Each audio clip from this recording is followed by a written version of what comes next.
psychologue de plus de 40 ans d'expérience en Martinique m'a glacé le sang après m'avoir dit ce qu'elle m'a dit.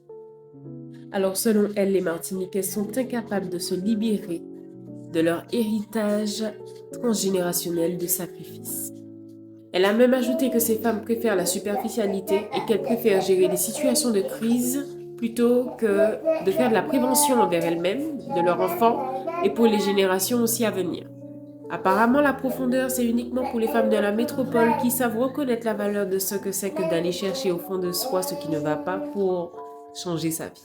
Alors là, vous me voyez de manière neutre, mais sachez que quand j'ai entendu cela, j'ai dû souffler un bon coup. Parce qu'en vérité, ce qu'elle dit, c'est quand même basé sur ses 40 ans d'expérience. Ça signifie que il y a une douleur réelle.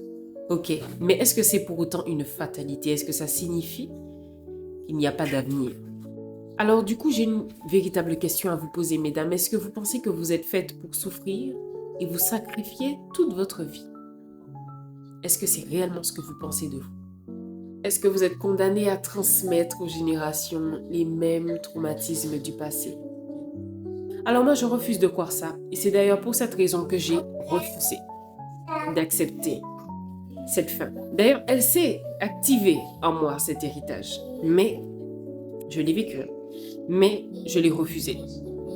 Nous sommes 100% responsables de tout ce qui se passe dans nos vies.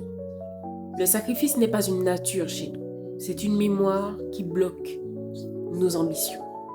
Et cette mémoire se manifeste par tout ce que vous ressentez lorsque vous décidez de prendre des décisions pour vous.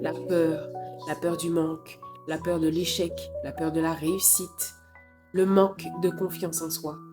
Tout ce ressenti et ces pensées que vous avez négatives lorsque vous avez une ambition, quelque chose qui pourrait changer votre vie. C'est la marque de votre héritage de sacrifice. Il est là pour vous amener à l'échec, à ne jamais prendre la décision de changer ce qui doit changer. Si tu as des ambitions et que tu refuses de laisser ton passé dicter ton futur et ton heureux bonheur présent, alors n'attends pas la prochaine crise et rejoins dès maintenant l'élu. Pour commencer ta transformation intérieure et profonde, tu peux me laisser un commentaire ou me laisser un message en privé.